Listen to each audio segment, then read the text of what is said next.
In the small, neatly organized neighborhood of Fairview, everyone knew each other's routines.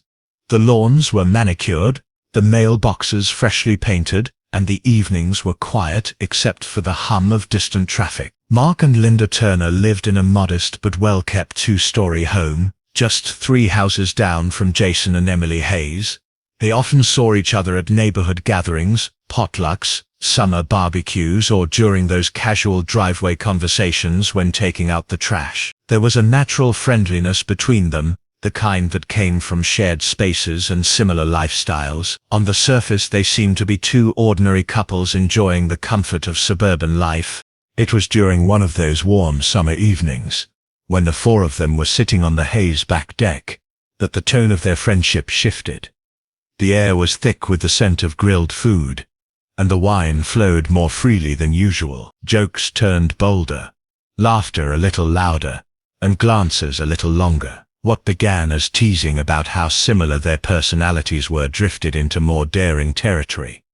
A comment was made, half serious, half in jest, about swapping for a night just to see what it would be like. The idea lingered in the air like a spark waiting to catch. Nobody shut it down, and in the days that followed, private messages were exchanged, playful but testing the boundaries. It became clear this was more than idle talk. They agreed on a weekend, claiming it was just for fun, a harmless thrill they would never speak of again. The rules were simple: 1 night, no strings attached, and afterward everything would go back to normal. That was the agreement, spoken with nervous laughter and reassurances that they were all in control. But beneath the easy smiles, none of them could predict the weight of what they were about to set in motion. The night came quickly. There was no formal handover, no awkward conversation. Each couple simply spent the night with the other, the novelty of it drowning out any second thoughts. By morning they all met again briefly, smiling as if nothing had happened, sharing a casual breakfast, as though it were any other weekend. On the outside, the arrangement appeared to have gone exactly as planned. But for Mark Turner, something shifted deep inside. He found himself thinking about Emily Hayes far more than he should have. Her laugh, the way she carried herself, the softness in her voice, it all replayed in his mind like a favorite song he couldn't stop humming. Compared to Linda, Emily seemed to light up rooms without effort, and Mark started convincing himself that what had happened between them was more than just a playful arrangement. He began recalling small moments from the night in vivid detail, details he didn't want to forget. At first he told himself it was just curiosity. It would fade. But the days passed, and instead of fading, his thoughts sharpened into longing. Emily wasn't just a passing distraction anymore. She was becoming an obsession. He started looking for reasons to be near her, offering to help with errands, showing up at the same grocery store, or slowing his car when he knew she'd be outside. He memorized her routines without even realizing it, learning the exact times she left for work and when she returned. Linda noticed a change in him, almost immediately. He was more distracted, less affectionate, and often seemed irritated when she spoke. He avoided eye contact when she asked about his day and stayed out later than usual. She tried to chalk it up to work stress, but the truth was far more dangerous. Meanwhile, Emily was unaware of the depth of his fixation. She continued life as usual, believing the swap had been a sealed chapter. She didn't see the way Mark's gaze lingered too long, or how his smile didn't quite match the situation. She didn't know he was already imagining a version of life where she was by his side permanently, and that in his mind Jason was no longer part of the picture. What had started as an impulsive, shared fantasy now lived on in only one person's mind. Mark carried it like a secret fire, growing hotter and more consuming with each passing day. The weekend that was meant to be forgotten had become a turning point, and the line between harmless thrill and dangerous desire had already begun to blur. The neighborhood still looked calm, the friendship still appeared intact, but beneath the surface something dark had already taken root. Mark's fascination with Emily didn't feel like a choice anymore. It had grown quietly, like ivy creeping up a wall, until it had taken hold of nearly every part of his mind. He woke in the mornings thinking about her, At work, when his computer screen sat idle, it was her face he pictured. When he was with Linda, he was distracted by thoughts of where Emily might be, what she might be doing, and whether she ever thought about that night the way he did. He told himself this wasn't dangerous, it was only in his head, but the truth was, his behavior was already changing in ways no one could ignore for long. He began taking detours on his way home, just to drive past Emily's house. It started innocently enough, or so he rationalized. He claimed it was just seeing how the neighborhood looked at different times of day. Soon, though, it became a ritual. He learned when her blinds were open, when she stepped out to get the mail, and what evenings she stayed up late with the lights still on. Each detail felt like a secret he shared with her, even though she didn't know it. Emily didn't notice at first. Life carried on with its usual rhythm, though Jason sometimes joked that Mark seemed to be around more than usual. But then the notes started appearing. The first was left under Jason's car wiper blade, an unmarked envelope with a single sheet of paper inside. It had no handwriting, only the words "She belongs with me," typed in bold black letters. Jason laughed it off, assuming it was a bad joke from a coworker or an anonymous prank. But the second note came just days later, slipped into their mailbox. This one was blank, just a sheet of paper with nothing on it. That emptiness felt more threatening than the first message. Emily felt uneasy, but Jason insisted it was nothing. They both decided not to tell anyone, not wanting to fuel gossip or suspicion. But Mark knew exactly what those notes meant, because he was the one leaving them. He never signed them, never wrote anything in his own handwriting. He told himself they weren't threats, they were simply reminders to Jason that Emily wasn't his to keep. Meanwhile, Mark's marriage was unraveling in subtle but undeniable ways.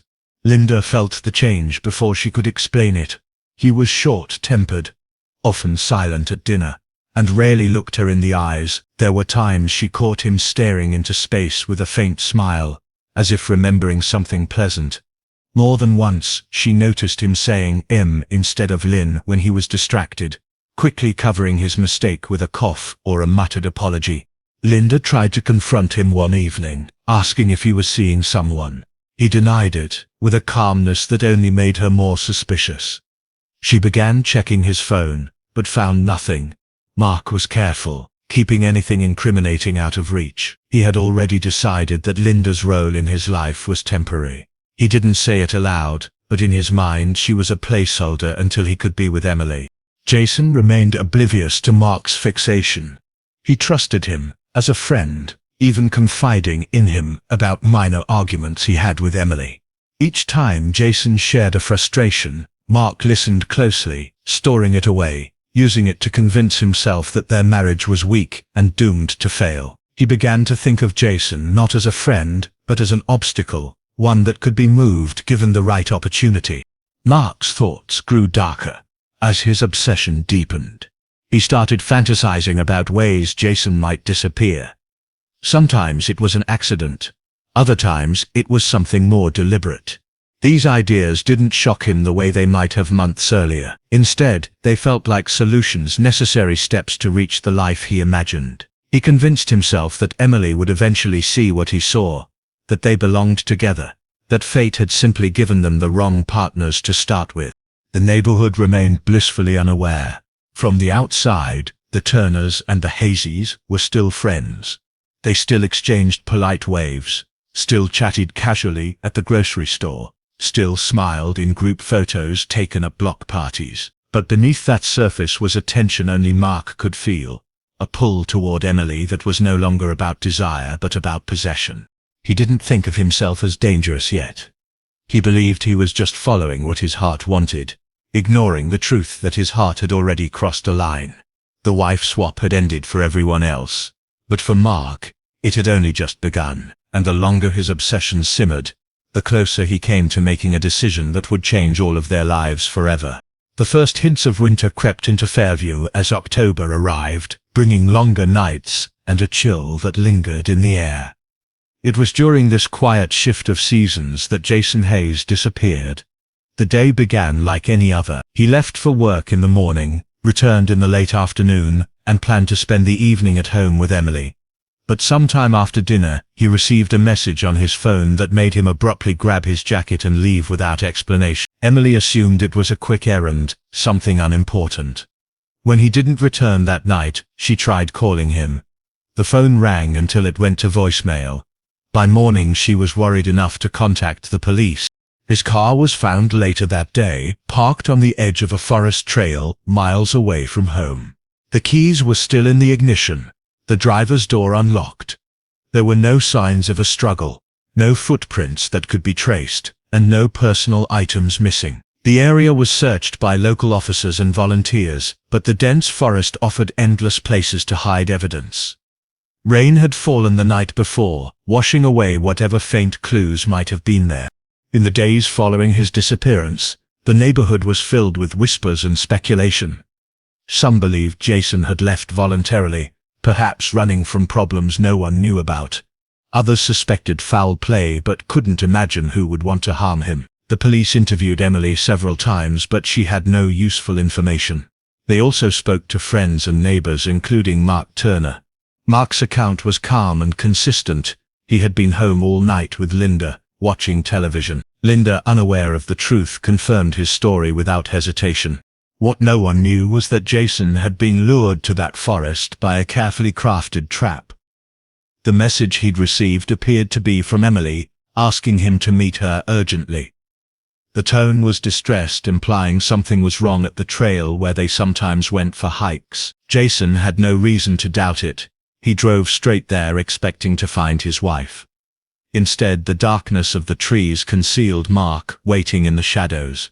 What happened next left no witnesses, no noise loud enough to carry beyond the dense canopy. Mark knew the terrain well. He had explored it weeks earlier, mapping out where he could move unseen. Back in the neighborhood, Emily's grief was raw and constant. She clung to the hope that Jason might still be alive, that he was lost or injured, but would eventually return. Mark positioned himself as her support, visiting often, offering to fix small things around her house, bringing groceries without being asked. He framed his help as kindness, but underneath, it was a calculated move to weave himself deeper into her life. Each time Emily cried in his presence, he told himself it was a sign of the bond they shared, proof that he was meant to be the one to comfort her. Linda noticed his absence from their home more and more. He had excuses ready. Running errands, helping a neighbor, picking up extra shifts at work. She wanted to believe him. But something about the timing of Jason's disappearance and Mark's sudden dedication to Emily made her uneasy. She began paying closer attention, noting how often he left without telling her exactly where he was going. Still, she had no evidence of anything more than inappropriate interest. The investigation into Jason's disappearance slowed as weeks passed, with no new leads. The forest trail was searched again and again, but the autumn winds and falling leaves had changed the landscape, making it harder to spot anything out of place. With no witnesses, no surveillance footage, and no clear motive, the police were left with an unsolved mystery. Mark, meanwhile, was careful not to push Emily too quickly. He maintained the role of the helpful friend, but his thoughts were far from innocent.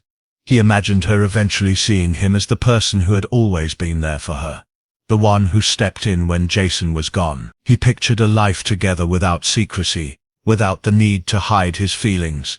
In his mind, Jason's absence wasn't a tragedy, it was the beginning of the life he believed he deserved.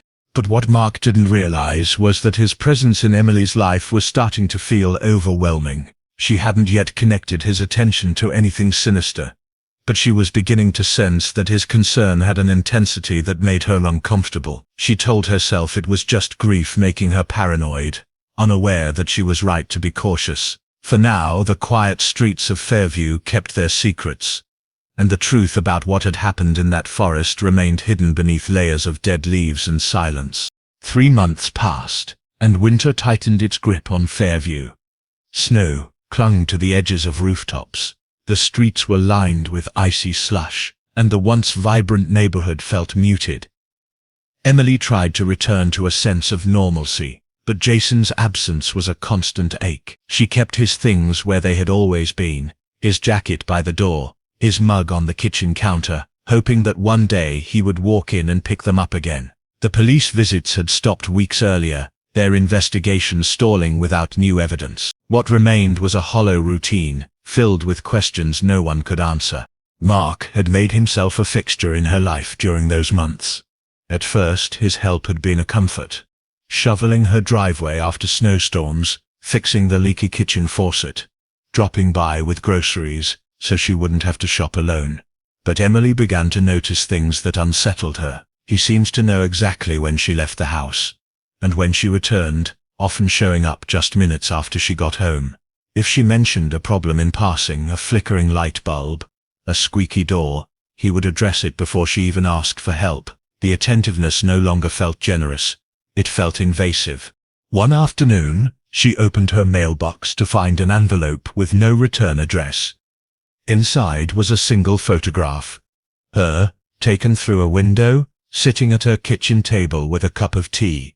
The image was grainy, as if captured from a distance. She told herself it was probably a prank or a mistake. But deep down she knew it wasn't random. Her hands shook as she shoved the envelope into a drawer, unwilling to confront the thought that someone had been watching her inside her own home. Linda, meanwhile, was beginning her own quiet investigation. She had noticed Mark's strange behavior long before Emily had, but she had pushed her unease aside, telling herself she was imagining things. That changed the day she found a receipt in his desk drawer for camping gear, heavy-duty rope, a large tarp and a folding shovel. They weren't the kind of items Mark ever used. She knew he hadn't gone on any camping trips, at least not with her. Curiosity led her further. When she found the key to a small storage locker tucked in the back of his sock drawer, her unease turned into dread. She waited until she knew he would be out for several hours before driving to the address printed on the key tag. The facility was quiet, the cold air biting at her face as she entered the dimly lit corridor. The padlock on the unit clicked open easily. The moment she stepped inside, the smell hit her: damp earth, mixed with something sour and decayed. The air was thick and heavy, clinging to her clothes. Against the back wall, a plastic storage bin sat with its lid partially ajar. She pulled it open with trembling hands and immediately saw Jason's watch, resting on top of a muddy jacket she recognized from neighborhood gatherings.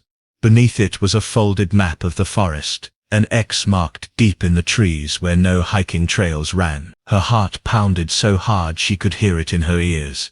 She didn't look any deeper into the bin. She didn't need to. She closed the locker and drove home in silence, her mind racing. Confronting Mark wasn't an option. She had seen enough flashes of his temper to know it could turn dangerous.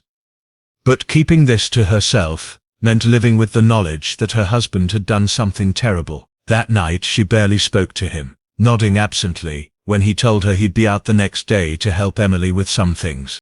Emily, still unaware of Linda's discovery, was feeling the pressure of Mark's constant presence more than ever. He had started letting himself into her house under the guise of checking on her. If she didn't answer the door right away, he would stand too close, linger too long, and ask questions that made her feel trapped. Every time she tried to put distance between them, he found another reason to come back. The quiet neighborhood was still draped in snow, the calm hiding the fact that two women were living with a creeping fear, one from suspicion, the other from an unshakable sense of being watched. Both knew something was wrong, though neither had yet said it aloud. The truth was heavy in the cold air, waiting for someone to finally act before it was too late. Linda could not sleep the night after finding the contents of the storage locker. Every time she closed her eyes, the image of Jason's watch and the map with its ominous red X returned in perfect detail. She replayed every moment of the past few months in her head. The way Mark had distanced himself from her, the intensity of his focus on Emily, the odd purchases and unexplained absences. The pieces no longer looked like coincidences. They fit together too well, forming a picture she wished she could unsee. By morning she had made her decision. She would go to the police, but she wouldn't do it openly. If Mark discovered she had betrayed him, she feared she would end up like Jason. She called the station from a payphone in a gas station on the far side of town, disguising her voice just enough to make it unrecognizable. She told the detective exactly where to find the locker, described what was inside, and urged them to act quickly. When she hung up, her hands were shaking, but for the first time in months, she felt like she had done something that mattered. The investigation moved quietly at first. Officers visited the storage facility late at night, careful not to draw attention. They photographed everything inside, collecting the watch, the jacket, the rope and the map. They didn't close the locker afterward. Instead, they placed a hidden camera to record whoever returned. 2 days later, in the pale light of early morning, Mark arrived. The footage showed him unlocking the door, stepping inside, and opening the same bin Linda had looked into. He checked each item methodically, then folded the map and tucked it into his coat pocket before leaving. That was all the police needed. The next night, Fairview's quiet streets lit up with red and blue flashes as unmarked cars pulled up in front of the Turner house. Neighbors peeked through curtains, whispering as uniformed officers moved quickly to the front door.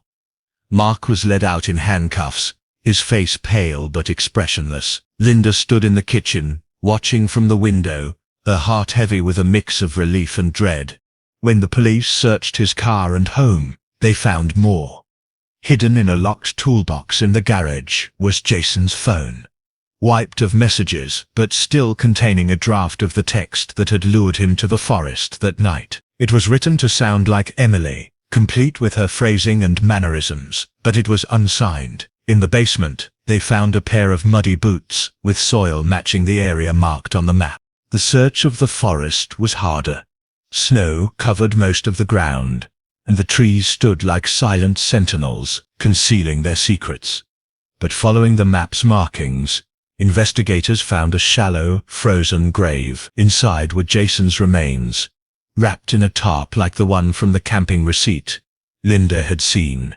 The discovery confirmed what Linda had feared, but had never said aloud. Mark had removed Jason from the picture so he could pursue Emily without interference. When Emily learned the truth, the weight of it nearly broke her. Every act of kindness, every moment she had accepted Mark's help, now felt poisoned. She realized the photograph in her mailbox, the constant appearances, the way he seemed to know her every move. It had all been part of the same sickness that had taken her husband. She packed her belongings within a week, leaving Fairview without telling anyone where she was going. She needed distance, anonymity, and the chance to start over somewhere his shadow could not reach. Mark's trial was swift. The evidence was overwhelming, and the jury took little time to find him guilty of first-degree murder. His motive was laid bare in court, an obsessive fixation on Emily that began with a single reckless weekend and spiraled into calculated violence. Linda testified, her voice steady but her eyes downcast, describing the locker and what she had found. Emily did not attend. She could not bear to see him again. After the sentencing, life in Fairview slowly returned to its quiet routines, but the story lingered like a stain. Neighbors still spoke of it in hushed tones, shaking their heads at how something so dark had grown from what was meant to be harmless fun. Linda remained in her house, but she kept her curtains drawn more often, wary of who might be watching. Emily's whereabouts remained unknown, her absence another ghost in the town's memory. The lesson was unspoken, but understood by everyone who had followed the case. Boundaries, once crossed, can never be rebuilt the same. One impulsive decision had unraveled 2 marriages, taken a life, and left a scar on an entire community. What began as a fantasy ended in a cold courtroom, with a man chained at the wrists and a silence in the air that felt heavier than any snowfall.